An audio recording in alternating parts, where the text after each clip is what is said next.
পিছনে ধরো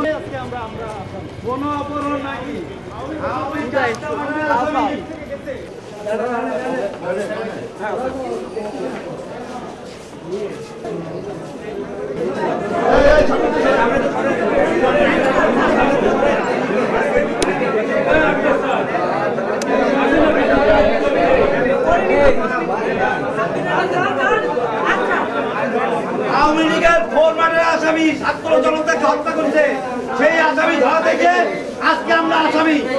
আওয়ামী লীগ যারা পতন হওয়ার পরেও পতনের পরেও আজকে আমরা আমরা এই নুরে আলম মোল্লা ভোট মাঠের আসামি, তার ছেলে আত্মলীগের আসামি, তাকে ধরা হয়নি।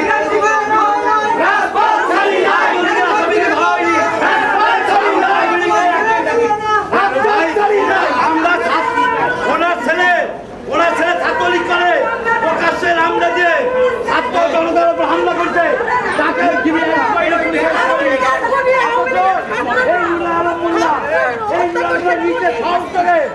তাকে যারা পুলিশে না দেয় ইমনে হাত পা ধরে তার আত্মীয় জিয়ার সহযোগিতায় ইমনে বাড়িতে শেল্টার দিতে যাইতে তাদেরকে পুলিশে ধরে নিয়ে দেয়।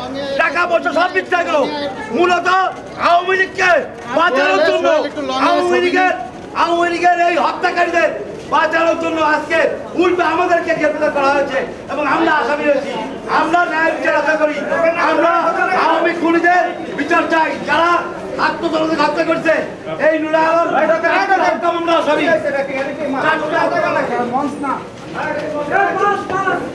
একটা স্পেশাল মানে ড্রাইভ অপারেশনে দেই আমাদের ডিবির মানে চৌকস একটা টিম দিয়ে আমরা অপারেশনে আমরা নিজেরাই যাই। আমরা তথ্য প্রযুক্তি এবং কিছু মানে ম্যানুয়াল সোর্সের মাধ্যমে আমরা এই আসামিদের ধরতে সক্ষম হই এবং তাদের চিহ্নিত করে এবং ধরতে সক্ষম হই এবং এক পর্যায়ে এই ঘটনায় যে ভিকটিম নূর আলম মোল্লা ওনাকেও আমরা উদ্ধার করতে সক্ষম হই। পরবর্তীতে বাদীর ছেলে সোনাডাঙ্গা থানায় এই সংক্রান্তে মামলাও করেছেন। সেই মামলায় তাদেরকে আজকে কোর্টে চালান দেওয়া হইল। চাঁদাবাজি, অপহরণ, মুক্তিপণ এই সংক্রান্ত মামলা।